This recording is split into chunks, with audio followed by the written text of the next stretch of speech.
할렐루야.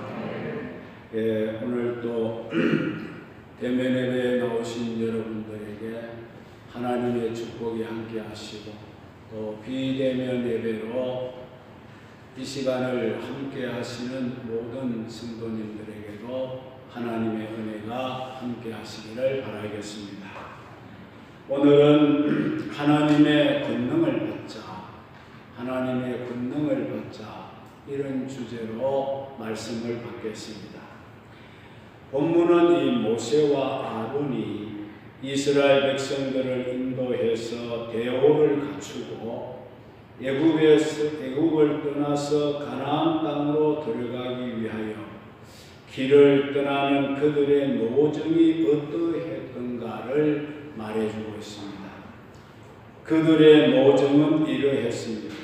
모세가 하나님의 명령하신 대로 그 노정을 따라서 그들이 행진해 가는 길을 기록해 놓았는데 그 행진한 대로의 노정은 이러했습니다. 이스라엘 백성들이 가나안으로 가는 길에는 하나님이 정해 놓으신 노정이 있었다는 것입니다. 이와 같이 우리 인생이 가는 길에 또 노정도 하나님이 이미 다 정해 놓으셨다는 것을 알 수가 있습니다. 너는 어느 나라에서 태어나서 어디서 어디로 옮겨가면서 살다가 하나님이 주신 수완이 다하면 천국으로 들어오라는 이런 노정이 각 개인마다 다 정해져 있다는 겁니다. 우리가 내 마음대로 나의 인생을 살고 있는 것처럼 생각하고 있지만 그렇지 않다는 것입니다. 하나님이 우리의 노정을 다 정해 놓으신 대로 우리는 그 노정을 따라 살면서 결국에 우리의 목적지인 천국에 들어가게 될 줄로 믿습니다. 이스라엘이 가나안으로 가는 노정을 하나님이 정해 놓으신 것처럼 우리들에게도 노정이 다 정해져 있습니다.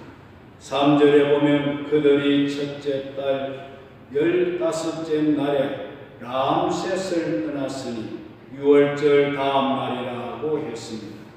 하나님이 마지막 재앙을 애굽에 내리시기 전에 이스라엘 백성들에게 6월절을 지키도록 명령을 하셨습니다. 그래서 6월절 어린 양을 잡아서 그 피를 문과 문설주에 바르고 그날 밤 이스라엘 집에는 죽음의 천사가 넘어갔고 애굽 사람들의 집에는 장자와 짐승의 첫 새끼까지 다 쳐서 죽이는 재앙이 임하였고 그 다음 날 애굽 사람들이 검은 폐물을 가지고 와서 이스라엘 백성들에게 속히 여기를 떠나서 너희 마음대로 너희 하나님에게 너희가 가고 싶은 곳에 가서 제사를 드리라고 했습니다. 그들은 전에는 남자들만 가라, 몇 명만 가라, 또한 여자들은 남겨두고 아이들은 남겨두고 가라고 했습니다. 또 가축도 남겨두고 가라고 했습니다. 그러나 그들은 이제 남자 아니라 여자도 아이들도 가축까지도 다 몽땅 데리고 속히 람셋을 떠나달라고 재촉을 하게 되었습니다. 왜 그들이 진저리를 내면서 이스라엘 백성들을 쫓아내고 싶어 안달이 되었을까? 그 이유는 하나님께서 애굽 모든 사람들 앞에서 큰 권능을 행하였기 때문에 그들이 두려워서 이스라엘 백성들을 나가라고 쫓아내다시피 한 것입니다. 그렇게도 보내주지 않을 것만 같았던 이 바로와 애굽 사람들이 한순간에 항복을 하고 이스라엘 백성들을 재물을 주어가면서 내보낼 수밖에 없었던 그것은 바로 이 하나님의 큰 권능을 저들이 보았기 때문인 줄로 믿습니다. 애굽 사람들에게 하나님의 큰 권능을 나타내지 않았더라면 절대로 바로와 애굽 사람들은 이스라엘 백성들을 보내지 않았을 것입니다. 하나님의 권능이 이스라엘 백성들과 함께하니 철옹성 같은 바로의 마음도 산산이 부서지고 그들을 붙잡고 있던 애굽 사람들의 손도 놓아줄 수밖에 없었던 것을 볼 수 있습니다. 그래서 4절에 말씀한 대로 이스라엘 백성들은 해방과 자유의 기쁨을 누리게 되었고 반대로 애굽 사람들은 간밤에 하나님이 큰 권능으로 치셔서 애굽 사람들이 죽은 독자와 짐승의 시체를 장사하게 하고 또 애굽의 신들에게도 하나님이 큰 벌을 내렸습니다. 그렇습니다. 중요한 것이 무엇일까요? 바로 하나님의 큰 권능이 임한다는 사실입니다.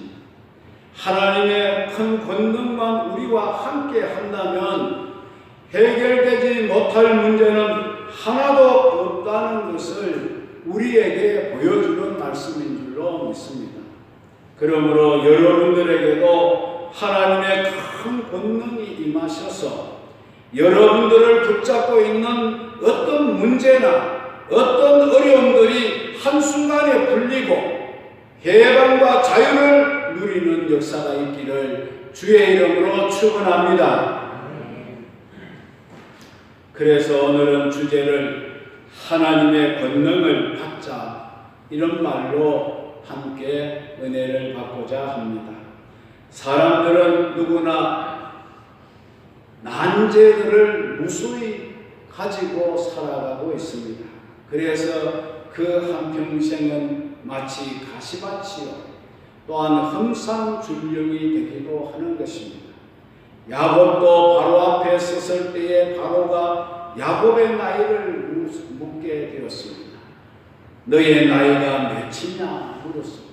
그때에 야곱이 대답합니다. 나의 나그네 세월이 조상들의 나그네 세월에 미치지 못하지만 130세를 살았습니다마는 험악한 세월을 보냈습니다 라고 대답했습니다.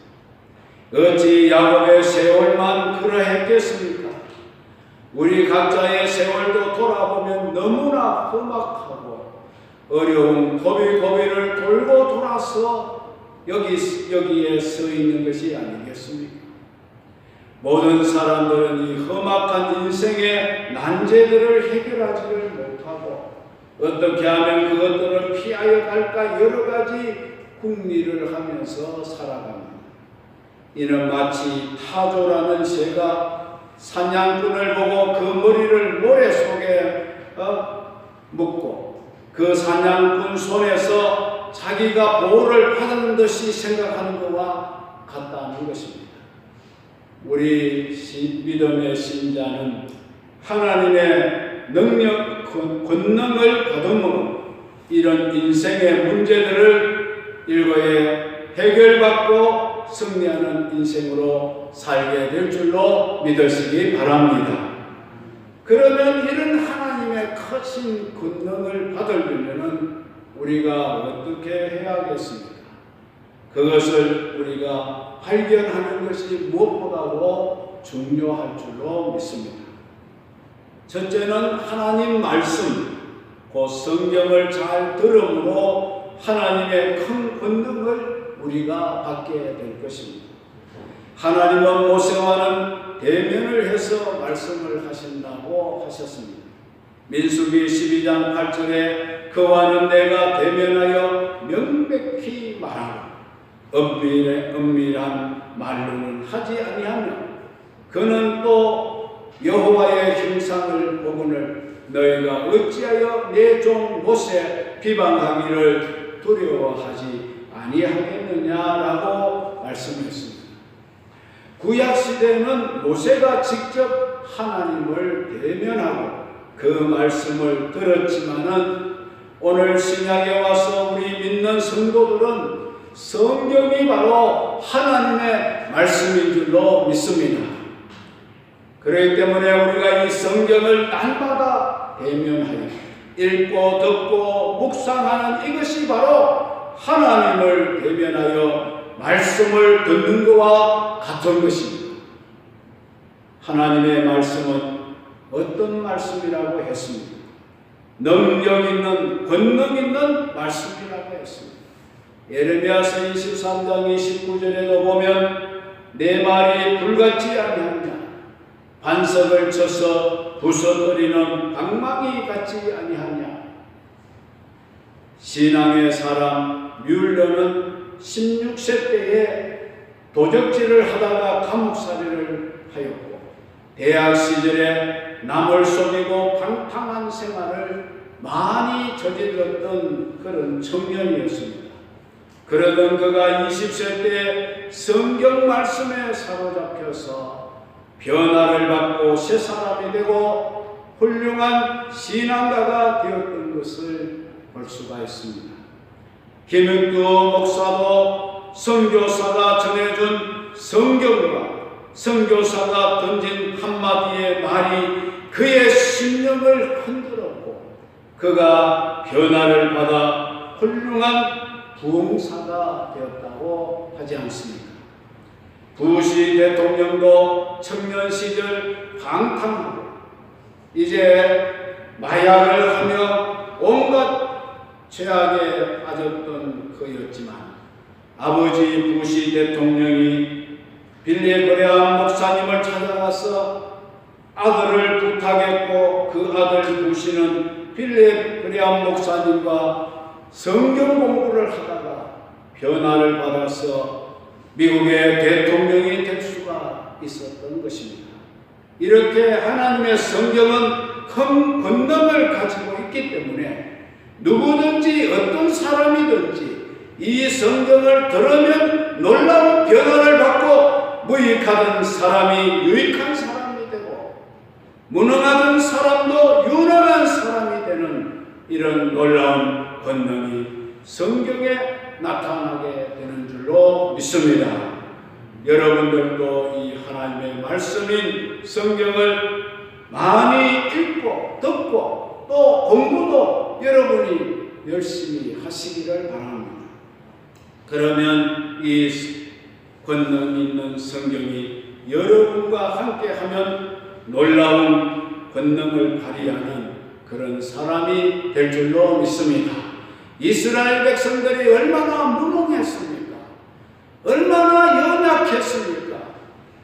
그러나 그들 위에 하나님의 권능이 함께하니 바로를 물리치고 이스라엘 백성을 그렇게도 괴롭혔던 애국 사람들도 물리치고 그 모든 사슬을 끊어버리고 하루아침에 해방과 자유를 누리게 된 줄로 믿습니다. 두 번째는 주님을 전적으로 믿어야 큰 권능을 받을 수 있습니다. 모세는 보이지 아니하는 하나님을 보는 것 같이 하여 참았으며 라고 히브리서 11장 27절에 믿음으로 애굽을 떠나 왕의 노함을 무서워하지 아니하고 곧 보이지 아니하는 자를 보는 것 같이 하여 이렇게 말씀이 나와 있습니다. 모세가 애굽 왕의 노여움을 무서워하지 않았던 것은 보이지 않는 하나님을 굳게 믿고 있었기 때문인 줄로 믿습니다. 하나님은 보이지 않습니다. 그러나 보지 않고 믿는 사람을 복 있는 사람이라고 예수님이 도마에게도 말씀하셨습니다. 우리는 신앙이 성장할수록 표정을 보려고 하지 말고 보이지는 않으나 계시는 하나님을 믿을 수 있는 이 믿음을 가져야 될 줄로 믿습니다. 믿음은 바라는 것들의 실상이요 보지 못한 것들의 증거이라고 하지 않았습니까? 보는 거로 믿는 자보다 보지 못하면서도 보는 것처럼 믿는 사람을 하나님은 더 복이 있다고 말씀하고 계십니다. 사람들이 하나님을 믿지 못하는 이유는 그를 볼 수가 없기 때문에 믿지 못하는 겁니다. 그러나 참다운 믿음은 보이는 것에 주의하지 않습니다. 우리가 사람을 믿는 일에 있어서도 누구를 참으로 믿는다면 그가 내 눈앞에 보이지 않더라 할지라도 않는다 할지라도 얼마든지 믿어주게 되는 것입니다. 멀리 있기 때문에 못 믿는 친구라면 그런 친구는 친구의 가치가 없습니다. 멀리 있든지 가까이 있든지 안 보고도 그 사람을 믿어줄 수 있는 이런 친구가 참된 친구가 아니겠습니까? 예수님은 능력을 베푸실 때마다 상대방에게 믿음 한 가지만 물어보셨습니다. 내가 나를 믿느냐? 이렇게 물어보셨고, 내가 이 일 할 줄을 네가 믿느냐? 이렇게 물어보셨습니다. 역대상 하 16장 9절에 보면 여호와의 눈은 온 땅을 두루 감찰하사 전심으로 자기에게 향하는 자를 위하여 능력을 베푸시나니 라고 말씀하고 있습니다. 우리가 주님을 찾되 전심으로 찾아야 합니다. 전심으로 주님을 찾지 않는 것은 한 사람이 두 주인을 섬기는 것과 같다고 주님이 말씀했습니다. 마태복음 6장 24절에 한 사람이 두 주인을 섬기지 못할 것이니 혹 이를 미워하고 혹 저를 사랑하거나 혹 이를 중히 여기고 저를 경히 여깁니다. 너희가 하나님과 재물을 겸하여 섬기지 못하느니라고 말씀하셨습니다. 또 이것은 한 입으로 찬송도 하고 저주도 하는 모순과 같은 것이라고 했습니다. 야고보서 3장 10절에 보니 한 입에서 찬송과 저주가 나는도다 내 형제들아 이것이 마땅하지 아니하노라고 말씀합니다. 또 이런 사람은 샘이 한 구멍으로 단물과 선물을 내는 것과 같다고 야고보서 3장 11절에 말씀하기를 샘이 한 구멍으로 어찌 단물과 선물을 내겠느냐라고 했습니다. 우리는 두 주인을 섬기는 사람, 한 입으로 찬송과 저주를 말하는 사람, 한 구멍으로 단물과 선물을 내는 사람이 되지 말고 오직 하나님만 전심으로 믿는 믿음을 가질 때에 하나님의 그 큰 권능이 우리 위에 임할 줄로 믿습니다. 세 번째는 모든 일, 무슨 일을 하든지 하나님을 위하여 할 때 큰 권능이 우리에게 임하게 됩니다. 모세는 어떤 사람이었습니까? 평생토록 오직 하나님의 영광만을 위하여 살아왔던 사람이 아닙니까? 히브리서 11장 24절로 26절에 볼 것 같으면 믿음으로 모세는 장성하여 바로의 공주의 아들이라 칭함을 받기를 거절하고 도리어 하나님의 백성과 함께 고난받기를 잠시 죄악의 낙을 누리는 것보다 더 좋아하고 그리스도를 위하여 받는 수모를 애굽의 모든 보화보다 더 큰 재물로 여겼으니 이는 상 주심을 바라봄이라고 말씀하고 있습니다. 모세는 바로의 딸 공주의 아들 되는 것도 거절하고 애굽의 모든 죄악된 낙을 누리는 것도 거절하고 하나님의 백성들과 함께 고난을 받으며 사는 것을 더 좋아했습니다. 그것을 애굽의 모든 보화보다 부귀 영화보다 그것을 더 좋아하고 하나님의 상을 바라보는 신앙을 가지고 있었습니다. 무엇으로 그렇게 그가 살 수가 있었겠습니까? 오직 믿음으로 그렇게 살았다고 성경은 말하고 있습니다. 이렇게 믿음으로만 살았던 모세에게 하나님은 언제나 큰 권능을 그에게 더하셔서 그의 삶을 승리로 이끌어 주셨던 것을 우리는 잘 알고 있습니다. 여러분들도 꼭 믿음으로 사시기를 바랍니다. 그래서 큰 권능을 덧입고 큰 일을 할 수 있는 사람들이 되시기를 주의 이름으로 축원합니다. 신자는 누구나 다 주님의 정인이 되어야 하는 겁니다. 그러므로 우리는 주님의 영광을 나타내기 위해서 우리의 삶을 살아야 될 사람들입니다. 다니엘의 세 친구도 주님의 영광을 위하여 풀목불의 위험 앞에서도 굳게 섰을 때에 하나님께서 불 가운데서도 그들을 구원해 주신 줄로 믿습니다. 하나님의 영광은 절대로 인간의 살이 사용을 위해 사용하지 못하도록 되어 있습니다. 그래서 바울은 먹든지 마시든지 무엇을 하든지 다 하나님 영광을 위하여서 하라는 말을 했습니다. 영광은 어디까지나 하나님을 나타내기 위하여 있는 것입니다. 나를 나타내기 위해서 있는 영광이 아닙니다. 우리는 모든 영광은 주님께 돌려드려야 합니다. 그래서 우리가 사업을 하는 데 있어서도 주님의 영광을 위해서 우리가 사업을 하면 하나님이 그 사업에 축복을 해 주실 줄로 믿습니다.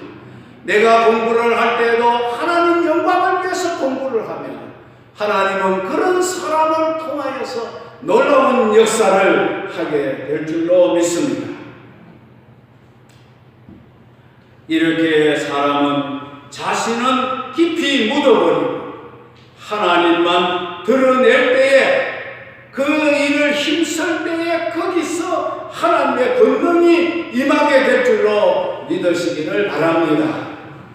내가 아무리 발무정치고 내가 아무리 노력하고 애쓰고 힘을 써도 안 되는, 안 풀리는 모든 문제도 하나님의 권능이 내 위에 임할 때에 한순간에 해결될 줄로 믿습니다. 우리가 이렇게 사는 것이 바울이 말했던 약한 자의 생활이라는 겁니다. 이 약한 자의 생활은 나약한 생활을 의미하는 것이 아니고 하나님의 영광만을 위하여 자신은 어디까지나 미천한 자리에 두는 그런 심리를 가리키는 것입니다. 고린도후서 12장 9절에 보면 내 능력이 약한 데서 온전해진다고 했고 10절에는 내가 약할 그때가 곧 강한 때라고 했습니다. 여러분, 우리는 하나님 앞에 한없이 나 자신을 낮추어야 됩니다. 한없이 나 자신을 깊이 파고 묻어야 됩니다. 내가 나타나지 않아야 됩니다. 그럴 때 한없이 나는 약해지는 겁니다. 그렇지만 약해진 나 위에 하나님의 권능이 임하게 될 줄로 믿습니다. 여러분, 우리 모두 항상 모든 일, 무슨 일을 하든지 하나님만 높이고 드러내는 사람이 되시기를 주의 이름으로 축원합니다. 그렇게 할 때 하나님은 우리를 능하게 하시고 강하게 하셔서 온전한 사람이 되도록 하나님이 우리를 이끌어 주실 줄로 믿습니다. 마지막입니다. 하나님과 교통을 함으로 큰 권능을 받습니다. 하나님과 교통한다는 말이 무엇이겠습니까? 사람이 고요한 시간을 내어서 하나님께 기도한다는 말입니다. 모세는 고요한 미디안에서 40년 동안을 하나님과 교통하며 살았고 바울도 아라비아 사막에서 모래바람을 맞으며 3년을 그는 하나님과 교통하며 고요히 살았습니다. 사람 상대로 분주히 사는 것보다 하나님 상대로 고요하게 지내는 것이 때로는 더 큰 능력이 될 수가 있는 줄로 믿으시기 바랍니다. 이런 의미로 격언에도 말하기를 말하는 것이 은과 같다고 한다면 침묵하는 것은 금과 같다고 하지 않았습니까? 하나님과 교통하는 사람에게는 권능이 올 수밖에 없습니다. 그런 권능을 받은 사람은 모든 난제도 쉽게 통과를 하게 됩니다. 주석과 벵겔이라는 신학자는 신약 주석을 다 썼는데 평소에 늘 그가 말하기를 우리가 매일 태연하게 이제 사는 것과 같이 또한 우리가 죽을 때도 예사로이 이제 해야 한다, 그런 말을 했습니다. 죽음을 그렇게 야단스럽게 두려워할 필요가 없다는 거죠. 죽는 것은 이 방에서 저 방으로 옮기는 것과 같이 평이한 일이라고 그렇게 말했습니다. 그는 그의 이러한 말처럼 죽음을 태연하게 맞이하였다고 합니다. 그는 신약주석 마지막 페이지 교정을 마치고 고요히 기도하는 중에 별세를 하였다고 하는 것입니다. 사랑하는 성도 여러분, 난제가 많은 세상에 살고 있지만 하나님의 권능을 꼭 받으시기를 바랍니다. 하나님의 권능이 여러분 위에 임하면 여러분의 모든 난제가 해결될 줄로 믿습니다. 하나님은 어떤 사람에게 권능을 주신다고 말씀했습니다. 성경 말씀을 잘 들을 때 권능을 주신다고 했고, 또 주님을 전적으로 믿을 때에 권능을 주신다고 했습니다. 그런가 하면 무슨 일을 하든지 하나님을 위하여 일할 때에 큰 권능을 주시고, 하나님과 고요히 기도로 교통할 때에 하나님이 우리에게 큰 권능을 내려주셔서 모든 인생의 난제를 해결하고 승리하도록 하나님이 축복해 주실 줄로 믿으시기 바랍니다. 이제부터는 성경을 사랑하시고 전적으로 주님만 믿고 바라보고 무슨 일을 하든지 하나님의 영광을 위해서 하고 늘 하나님과 고요하게 기도로 교통하는 여러분들이 되셔서 여러분의 인생에 가는 길에 수많은 난제들이 있지만 이 모든 난제를 하나님이 권능으로 해결해 주시도록 살아가는 여러분들이 되시기를 주의 이름으로 축원합니다.